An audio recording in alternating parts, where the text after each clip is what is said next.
네, 이슈 분석 시간입니다. 자, 오늘 이슈는요. 오늘 저희가 첫 번째로 잡은 이슈는 금융위원회 ICO 실태조사 결과 발표 예정으로 잡아왔습니다. 김영범 금융위원회 부위원장이 입장을 밝혔는데 어제 그 컨퍼런스에 갔다가 김영범 부위원장께서 기자들하고 만나서 이야기를 이렇게 했다랍니다. 근데 이 가신 그 금융 심포지엄 제목이 뭐냐면요.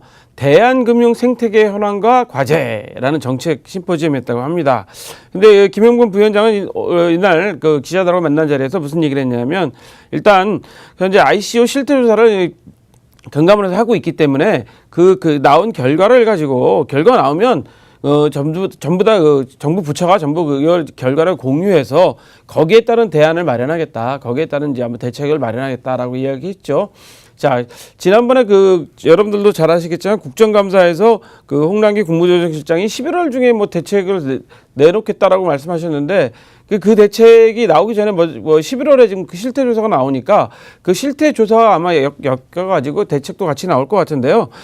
그렇다면 11월 중에 뭐 이 실태조사를 발표하겠다고 했는데 과연 그 대책이 11월 중에 나올 수 있을까요? 아니면 이미 대책을 마련해놓고 현재 나온 실태조사를 같이 끼워 맞추는 걸까요? 상당히 궁금하기만 한데요. 아무튼 간에 정부는 현재 그 9월 달부터 금융감독원에서 아주 세세히 실태조사를 시작했죠. 그 현장 실태조사를 아주 하고 있는데 이 실태조사하는 거에 대해서 정부 입장은 아직 뭐 어떤 건지 모르겠다는 이야기를 했습니다.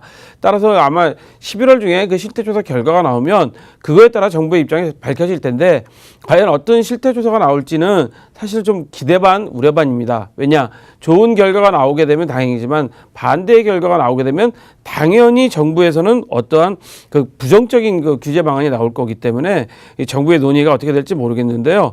중요한 거 한번 생각해 보시면은요. 아직 이 결과는 누구도 예측하기 좀 어렵고 그 불가능한 상태이긴 하지만 아시다시피 우리나라의 그 금융 쪽에서는 ICO를 반대하고 있고요.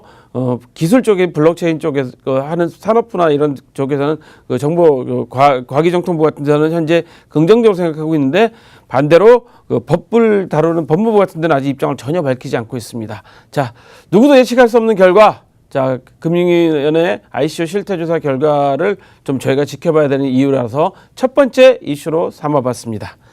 자, 두 번째 이슈는요. 또 비슷한 이슈인데요. ICO 전면 금지 바람직하지 않다라는 주장이 나왔습니다. 뭐 같은 심포지엄은 아니지만 여기 또 심포지엄에서 나왔던 얘기인데요. 홍기훈 홍익대 교수께서 심포지엄에서 보고서를 통해서 발표하셨는데 금융권에서 ICO를 바라보는 시각이 너무 현실적으로 외면하고 있다라는 주장을 하셨답니다. 그러니까 금융권에서 아예 은행에서 그 거래소의 통장을 아예 그 거래를 못하게 하는 그런 제재 조치를 뭐 가하고 있는 부분뿐만 아니라 금융위원회 위원장도 뭐 ICO에 대해서 부정적으로 이야기하셨죠. 그러니까 그런 시각들 자체에 대해서 완전히 부정적으로 보고 있기 때문에 이거는 금융권은 ICO를 너무 현실을 외면해서 보고 있다. 그리고 ICO에 대한 그 심층적인 이해를 좀 넓혀야 되는 거 아니냐. 우리 사회 전체적으로 이런 이야기를 하셨습니다. 왜 그런 얘기를 했냐면요. 이미 ICO, 그러니까 암호화폐 ICO 문제는 정치화된 이슈로서 사회적인 공감대가 형성이 필요하다는 이야기를 했답니다. 그러니까 정치화된 이슈는 뭐냐면 모든 국민들이 이제 이 문제에 대해서 관심을 갖게 됐다는 거죠. 어느 특정 부분이 아니라 모든 부분이 관심을 냈고 이미 정치 쪽, 그러니까 소위 쉽게 말씀드리면 국회에서도 이미 그런 논의가 시작된 단계이기 때문에 정치화된 이슈인데 사회적 공감을 좀 만들어서 해야 되지 않겠냐라는 이야기를 주장을 하셨습니다. 그리고 여기서 또 주장하신 것 중에 저희가 좀 눈여겨봐야 될 부분이 ICO가 크라우드 펀딩과 좀 비슷하다. ICO가 크라우드 펀딩과 좀 유사한 형태로 가고 있다라고 하죠. 자, 크라우드 펀딩은 뭐죠? 자, 우리가 이런 걸 만들겠습니다라고 해서 올려놓으면 거기에 많은 개인 투자자들이 투자가 들어오는 경우죠. 그다음에 ICO도 마찬가지죠. 우리가 이런 프로젝트를 운영하겠습니다라고 프로젝트를 공개하면 그 프로젝트에 대해서 투자를 하고 그 투자의 대가로 코인을 받아가는 거, 암호화폐를 받아가는 게 ICO 아니겠습니까? 그러니까 크라우드 펀딩하고 ICO하고 유사한 형태로 하고 있는데 여기서 또 한 가지 투자자의 특성이 좀 다르기 때문에 마케팅 방식은 사모펀드로 하고 있다. 사모펀드 방식이다라는 얘기를 했죠. 그러니까 투자자의 특성과 마케팅 방식은 사모펀드로 형식을 운영하고 있다는 거죠. 자, 투자자의 특성이 뭐죠? 저희 사실 암호화폐 ICO를 할 때 되면 주요 대기업들도 많이 들어오고 있지 않습니까? 주요 대주주들, 대주주라고 표현하기는 좀 그렇지. 주요 투자자가 들어오는 형식인데요. 사모펀드도 마찬가지로 그렇죠. 사모펀드도 그런 형태로 하지 않습니까? 사모펀드가 뭐 여러분들한테 뭐 수많은 사람들한테 오픈하지 않지 않습니까? 우선 처음에는 주요 투자자들 대상으로 투자하시겠습니까? 라고 해서 먼저 투자를 받고 나머지 다음 단계로 가기 때문에 투자자의 특성이나 마케팅 방식은 사모펀드하고 비슷하다. 따라서 사모펀드와 유사한 규제를 해야 되지 않겠느냐라는 주장을 같이 하셨습니다. 또 거기에는 사모펀드와 유사한 규제를 하고 있지만 중요한 것은 블록체인 기술도 제대로 이해를 해야 된다라고 이야기를 했죠. 그래서 그 금융 분야와 기술 분야가 사실은 이 법적인 측면에서 지금 충돌하는 그 상황을 지금 보여주고 있어서 이 홍 교수님께서 주장하신 이런 내용도 일리는 있는 이야기지만 사실 금융 분야와 기술 분야가 충돌하는 분야를 어떻게 헤쳐나갈지가 아주 중요한 부분이어서 두 번째 이슈로 삼아봤습니다. 자, 세 번째 이슈는요. 암호화폐 거래소 코리아 디스카운트라는 제목입니다. 이건 저희가 뉴스를 지금 현재 다 점검하면서 나온 제목인데요. CCN, 그러니까 암호화폐 전문 매체입니다. CNN이 아니라 암호화폐 전문 매체 CCN입니다. 코인베이스는 80억 달러의 기업 가치를 갖고 있는데 우리나라의 빗썸은 그 10분의 1뿐이 안 된다.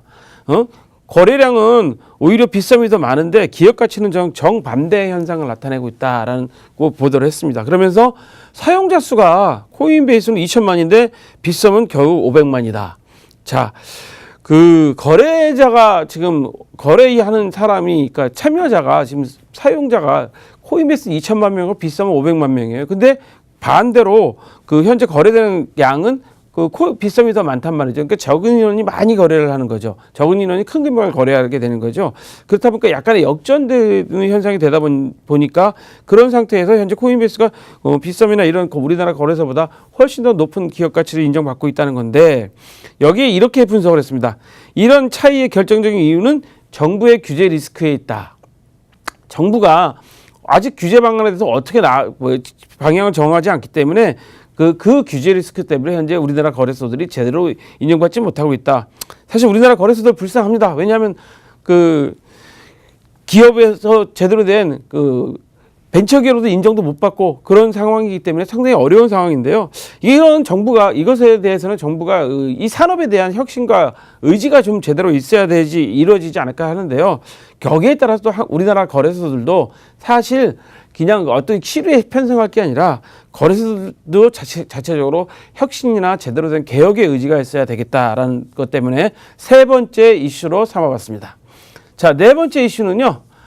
스위스 금융청이 암호화폐를 위험자산으로 분류해달라고 했답니다. 스위스 금융감독청이 엑스퍼트 스위스에 요구했는데요. 이 엑스퍼트 스위스는 스위스의 회계, 감사, 세무 전문가 협회라고 합니다. 그러니까 우리나라로 말하면 뭐 세무사회, 공인중개사회, 뭐 감사인 협회 뭐 이런 게 다 합쳐진 모임인데 이 협회에다 이렇게 요구했다는 거죠. 크립토 자산의 보유 포지션 문의가 계속 이어지고 있어서 우리가 대답하기 어려운데 자본의 적정성이나 위험 분산 정책, 그 다음에 단기 유동성 비율 뭐 이런 것들을 다 우리가 적정하게 따져본 결과 시장 신용 위험에 대비해서, 그러니까 시장의 위험이나 신용 위험에 대비해서 그 암호화폐 부분에 대해서는 약 800%의 위험 가중치를 부여해달라고 했습니다. 800%의 가중치는 뭐냐면 쉽게 말해서 8배를 준비금을 싸달라는 거죠. 충당금을 싸달라는 거죠. 우리 보면은 뭐 여러 가지 충당금 많이 쌓지 않습니까? 금융기관에서도. 그런데 그런 충당금을 암호화폐 부분에 있어서는 시장의 위험이나 신용의 위험이 생기니까 8배 정도, 800%를 싸달라고 했다는 거죠. 그러니까 암호화폐 자산이 아직은 위험 자산이다. 이것을 말하는 거기 때문에 오늘 네 번째 이슈로 삼아봤습니다. 자, 마지막 이슈는요. 엊그저께 끝났죠. 미국 중간선거 결과도 친암호화폐. 블록체인 대변 단체인 DATA에서 입장을 밝혔다고 하는데요. 이번에 신임 주지사 3명이 되고 2명의 연임 주지사가 전부 다 암호화폐의 옹호론자라는 거죠. 특히 콜로라도 주지사로 당선되신 분은요, 제리드 폴리스라는 분인데 이분은 완전 비트코인 옹호론자라고 합니다. 이분 같은 경우는 쉽게 말해서 국회에 있을 때, 의회에 있을 때 블록체인 회의의 멤버였기도 하고요. 회의였기도 하고요. 이분은 블록체인만 정책을 담당하는 별도의 홈페이지도 구축하고 있다고 합니다. 따라서 이번에 무려 5명이나 암호화폐에 긍정적으로 생각하고 있는 주지사가 당선됐다. 따라서 미국 중간선거 결과도 친암호화폐화 되고 있다라는 뉴스가 있어서 재미있어서 5번째 뉴스로 선정해 드렸습니다. 자, 오늘 저희가 준비한 소식은 여기까지입니다.